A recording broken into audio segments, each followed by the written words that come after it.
So, good day to everyone.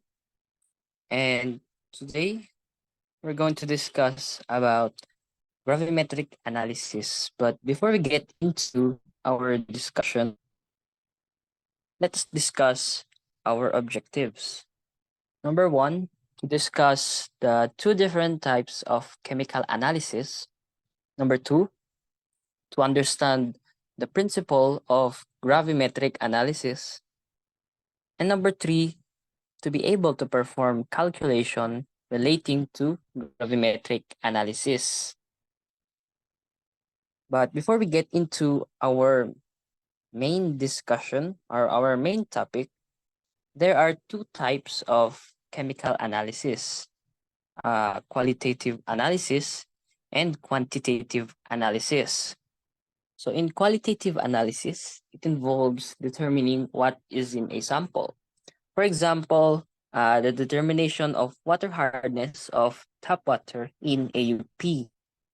It involves a sample taken from a tap water and it is going to be tested to be able to determine if the sample has metal ions present in the tap water. In qualitative analysis, it doesn't involve any numerical values. It doesn't care how much product you get after a certain procedure you do. It only concerns whether the product is good or bad. Um, so qualities are something you can place a value on, and it only involves characteristics. Characteristics such as color change, melting point, boiling point, etc. Just like what you see in the slide. So in quantitative analysis, used to determine how much of a particular chemical is present in a given sample. So in quantitative analysis, it focuses more on the quantity measurement of a given sample, how much product you produce after a chemical reaction, or simply measuring samples, or simply measuring samples. Let's say you have 2 tablespoons of salt and you weigh them and it gave you 3 grams of salt. That's already a quantitative measurement. Quantitative analysis can be performed using two types of quantitative analysis, gravimetric analysis and volumetric analysis. But we will be focusing more on our main topic, which is the gravimetric analysis. But to give a brief definition of the other term, volumetric analysis involves in measuring of solution volumes. Gravimetric analysis, it is the quantitative determination of an analyte concentration by weighing the isolated product. It means that the measurement of mass in grams of the sample. For example, if you are tasked to find the grams of a solution and you measure the mass of the precipitate and use it for analyzing the sample. Gravimetric analysis was developed by Theodore W. Richards and his colleague in the early 20th century. So we have the criteria for gravimetric analysis. The analyte must be soluble and capable of precipitating an insoluble precipitate from the solution. It needs to create an insoluble substance in order for us to separate the desired material for measuring. The weight form of the product should be known composition because we need to make sure that the precipitate is known so we can able to do our analysis.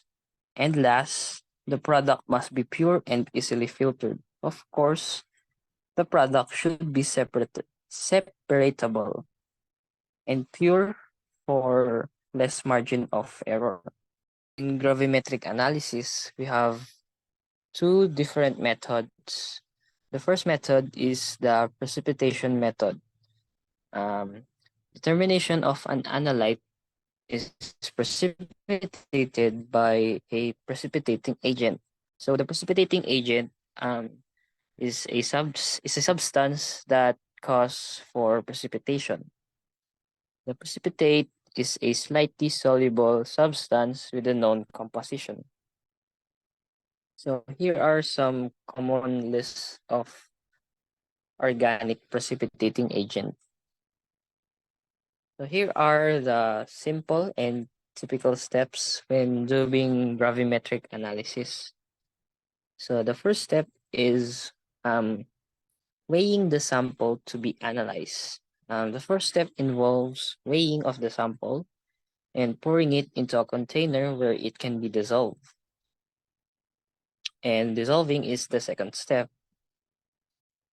The sample is then completely dissolved in water to form an aqueous solution. When it's completely dissolved, we will add the precipitator or the precipitating agent.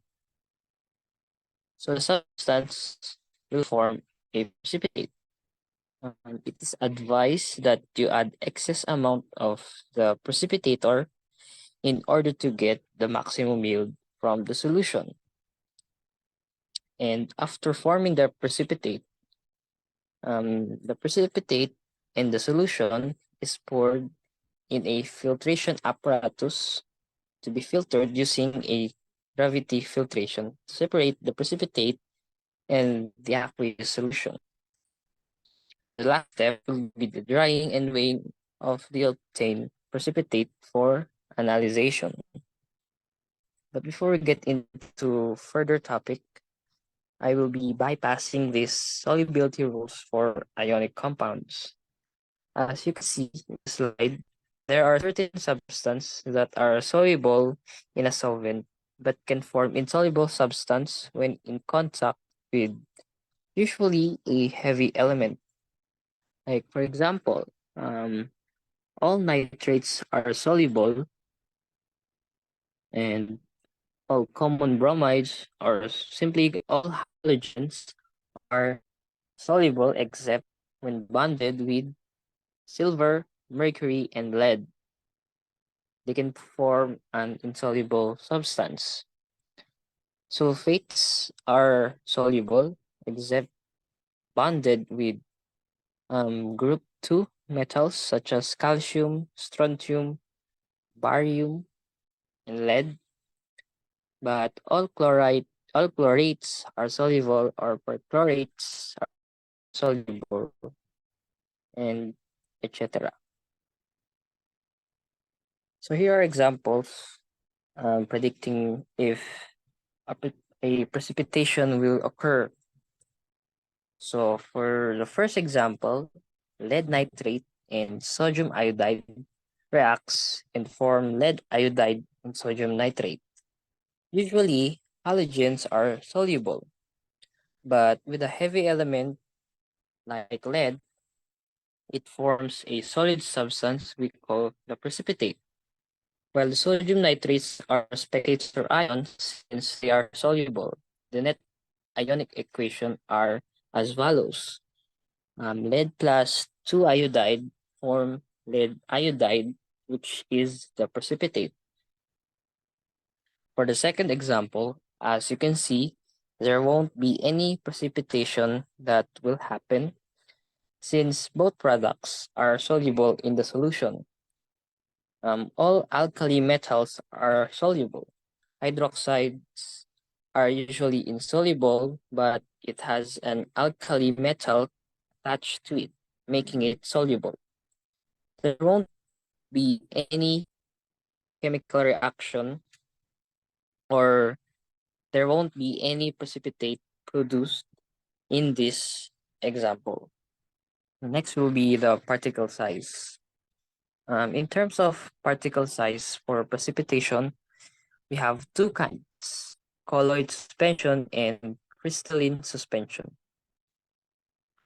When we say colloid suspension, small particles that are approximately 1 to 500 nanometers, which means that these are tiny particles that are invisible to the naked eye, does not settle or filtered easily. Since they are very small, they go through the filter paper and it doesn't filter, which makes it hard to separate in a separatory apparatus. Crystalline suspension forms large particles and can settle spontaneously, which can be filtered easily. So there are two ways in forming the precipitate or the crystal development, the nucleation and the particle growth. Nucleation, small amounts of solutes groups together to form a stable solid. In a supersaturated solution, it proceeds faster, which produces tiny particles. In nucleation, it proceeds faster because the solution is supersaturated, which means that the solutes are greater than the solvent. Forming insoluble molecules won't be hard in terms of crystallization, but a faster crystallization will yield to formation of impure products because the impurities won't have enough time to separate from the solute. Fast crystallization also forms small crystals or particles, making it hard to filter. Nucleation falls under colloid suspension since colloid suspension produce small particles that are hard to separate or filter. The next one, the particle growth. In a less saturated solution, nucleation formation slows down, producing bigger particles.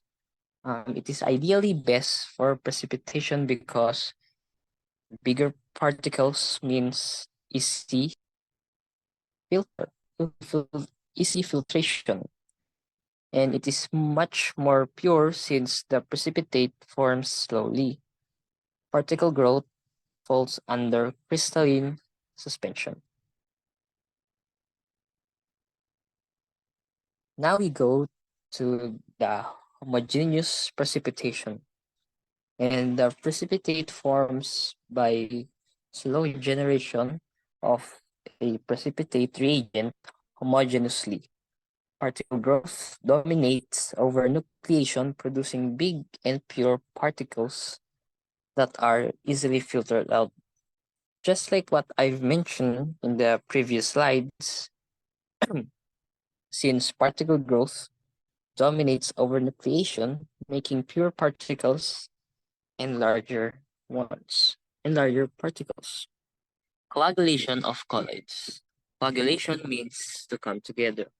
Since tiny colloids coagulate in order to form larger crystals, they are the difference between adsorption versus absorption is that um, adsorption sticks particle only in the surface, while absorption, the particles tend to enter into the bulk of the particle inside. This is the sample figure. As you can see, this is a colloidal silver chloride particle suspended in a solution of silver nitrate. The silver chloride has a lot of counter ion in the solution with layers of excess anion. As you can see here, surrounding the colloidal silver chloride. The purpose of the ions surrounding the colloidal solid is to repel the homogeneous solution and the charge in a solution. The second method in gravimetric analysis is called volatilization method.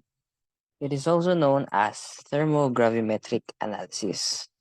The sample is warmed or ignited, and the amount of compound is determined from the loss mass of the sample.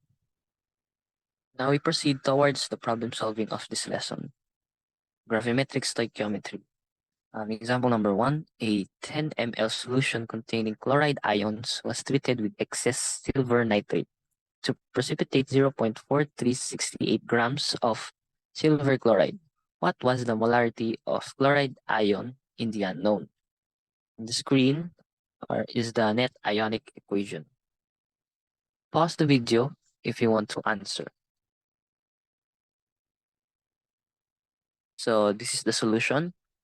To get molarity, we need the moles of solute or the moles of the precipitate. So 0.436 grams of silver chloride divide with the molar mass to get our moles of solute. Since 1 mole of silver chloride contains 1 mole of chloride ion, it should have 3.048 times 10 raised to negative 3 mole of chloride ions. Then we divide it with the given volume to get our molarity, which is 0.3048 molar. So for our second example, a 0.5962 grams of iron ore dissolved in perchloric acid. All iron present is oxidized to Fe3+. Solution is filtered to remove solid matrix materials and made basic with addition of ammonium hydroxide. The iron precipitates as then the precipitate is collected in a cistern crucible and ignited to produce iron oxide. What is the weight percent of iron in the sample if the analysis produce 0.321 grams of iron oxide? So pause the video if you want to answer. Then